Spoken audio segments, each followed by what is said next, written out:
In Friday's news conference, Trump retreated from his previous all-out opposition, forecasting that Mamdani can do a very good job as mayor, despite having previously threatened to withhold funds from New York for electing him Luma, seized on that to predict that the Republicans would suffer catastrophic defeats at next year congressional elections, and in the 2028 presidential election, the Democrats will have a landslide in the midterms after today.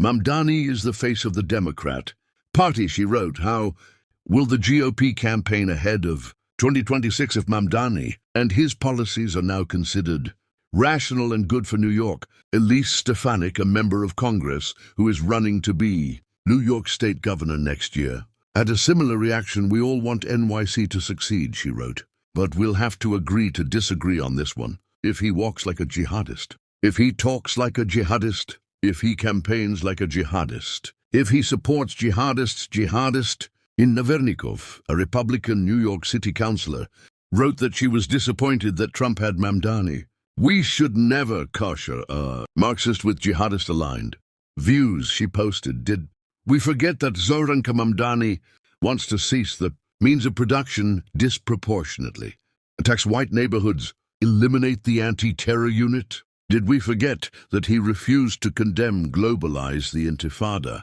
refused to condemn Hamas? Benny Johnson, a pro-Trump influencer, seemed to implicitly condemn the president's approach by highlighting a hardball question posed by fellow activist Jack Posobiec, who asked Mamdani if he was planning race-based property taxes on white people.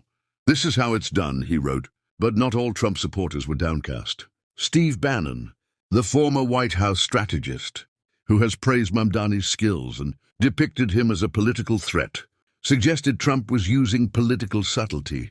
He's going to boost Mr. Mamdani, whose policies will crater the city, Bannon said in a discussion with Posobiec on his War Room podcast. Trump will let him collapse because he a Marxist jihadist.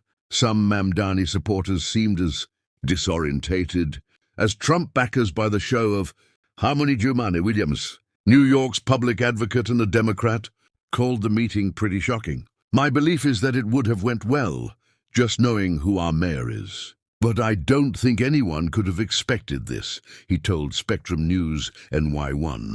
I think the proof is in the pudding, but we may have staved off what was an inevitability in just a few weeks. And so the longer we can stave off harmful things to our city, the better.